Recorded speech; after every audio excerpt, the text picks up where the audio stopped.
Hi everyone, me and Luigi are back. He's having a sleep. Okay, I wanted to speak about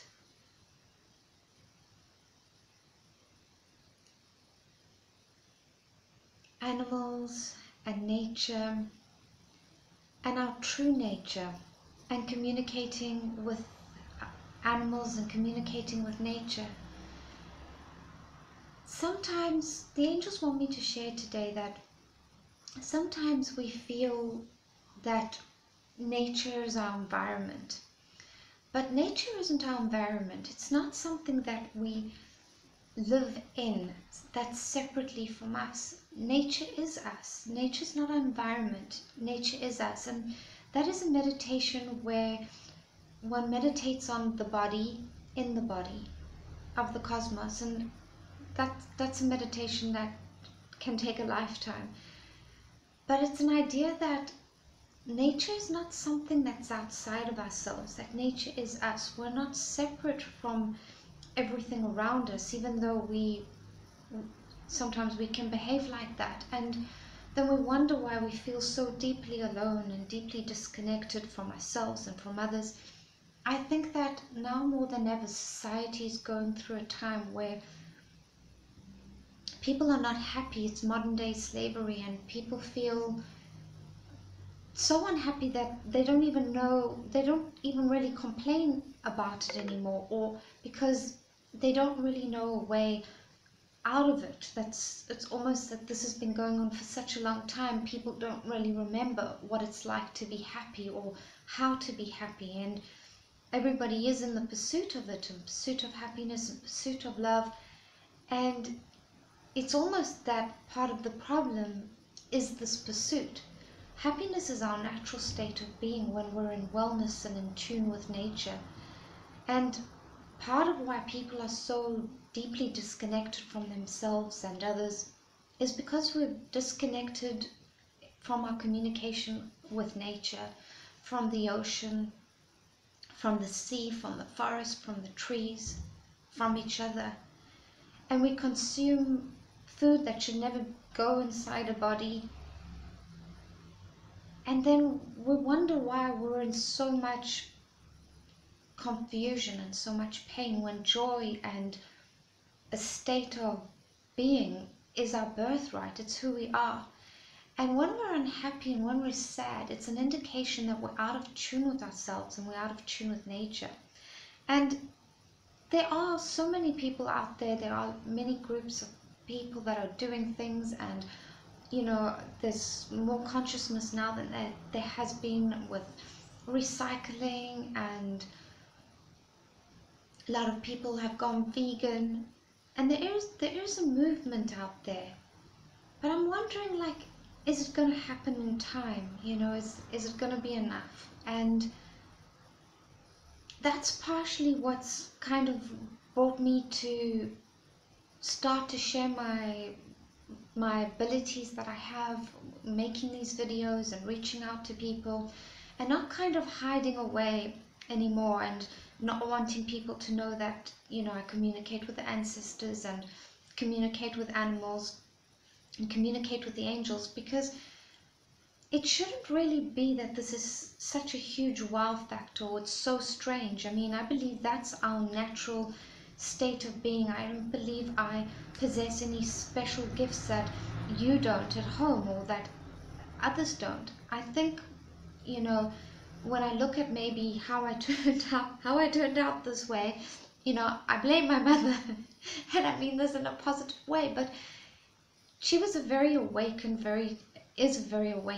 spiritual person, and she noticed within me when I was, about 2 or 3 or 4, that when it came to learning colors, just ordinary blue, red, green, this should be quite a simple process, but when it came to me, it was not. And an example went like this. I was in the garden and I saw these flowers, and it was red flower and all different kinds of flowers, and I was kind of confused. I didn't really know what to call this flower. So I went to my mom and then I said to her, well, what color is a flower if it's red and it's got blue around it? What do you call that flower? So my mom says red is red and blue is blue. And then I was like, but if it's red and there's blue around it, or there's green around it, or there's colors around it, what color is the flower? So my mom could see that I was kind of very confused, and she wanted to take me seriously. So she asked me to show her the flowers that I was having these issues with. And I showed her the flower and I said, you see, this is red and it's got blue around it and green around it. So what color should I call it? So my mom was kind of confused, and she said, well, that's a red flower. Where the colors know me. And then I point around the flowers, and what she noticed had happened is, and she said, well, where else do you see this? And she started to see that I saw auras or colors, like we'd see a rainbow when it was out in its glory. I would see that rainbow in other people and in the flowers, and so learning colors was quite confusing. And what went on further from that was, when, you know, driving the car, and she was driving the car and I was sitting at the back, and I was 3 or 4, and it started up increasing from that age. She would think thoughts as she was driving, and I would answer her at the back, and she would be, sorry, what are you talking about? And I said, no, you said this and this and I'm just answering you.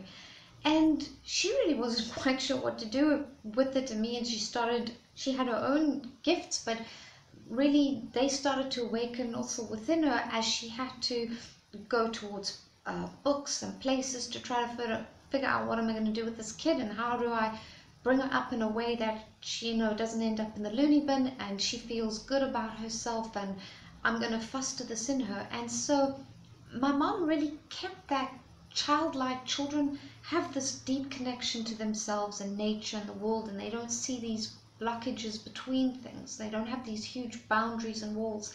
And she fostered that. She never put the walls up. And I'm so grateful to her for that. She's been my greatest teacher, my first teacher, and I've had so many teachers since, and God has truly blessed me and the angels with sending me great teachers. And my mom just fostered that. She used to, you know, she took it a step further to ask me, you know, did I ever see any fairies and elementals, and, you know, that it was easy to, she fostered in me that it was so easy to communicate with animals. And, you know, she read me Dr. Dolittle over and over again. And I remember asking her when I was very little for, how did Dr. Dolittle do that? How could he talk to all these animals and help them? And she took it very seriously, my mom. And she said, you know, because he wanted to so much with his whole heart, and he loved the animals so much that it was so easy. They speak a language, and that love was the bridge.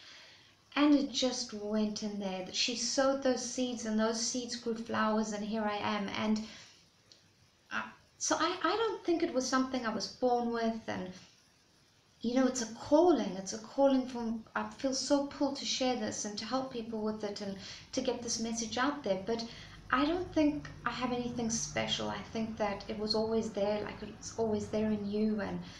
And it just takes somebody to water those seeds within us and to invite those abilities that are innately given to all of us up.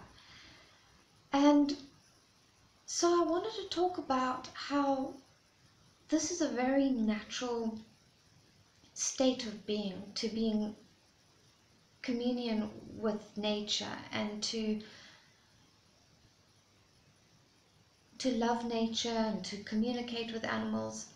I was actually just thinking about a story that the angels reminded me of when I've been vegan most of my life, and I would say, yeah, most of my life vegan, without kind of sometimes breaking it when people have kind of been saying, you know, you need iron, or you should have a little bit of fish now and then, and sometimes when my body felt like it needed fish or something, I would go and I would have fish. And I had this experience where I went to a restaurant and I hadn't maybe eaten any fish or anything in maybe 20 years.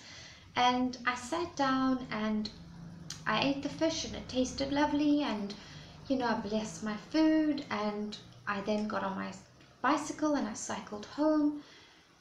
And about 3 hours later, I was getting ready for bed and I was lying in bed.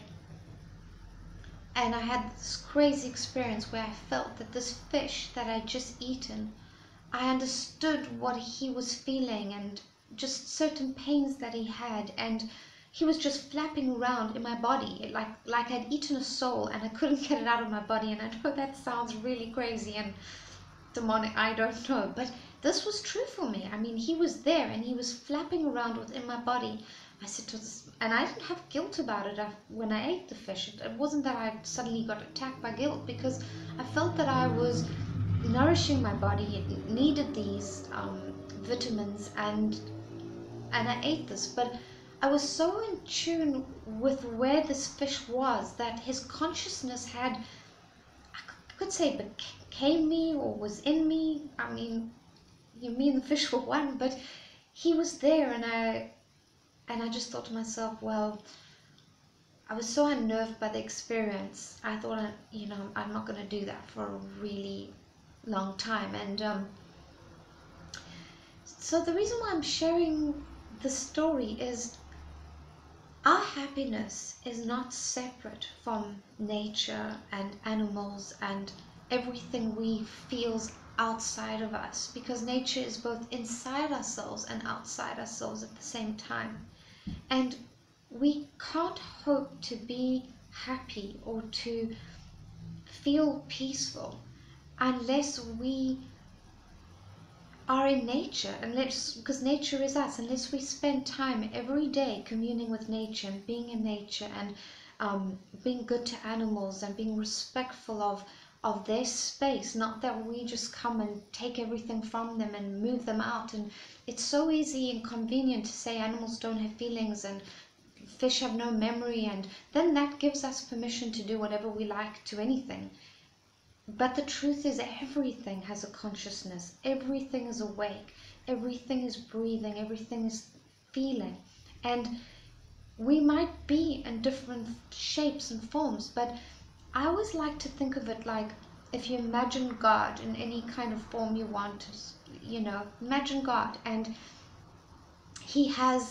there is a glove, and this glove has different shapes, and he takes the glove and he breathes into it, and he breathes that consciousness and his consciousness and awareness into those gloves, and they take life form, the different shapes.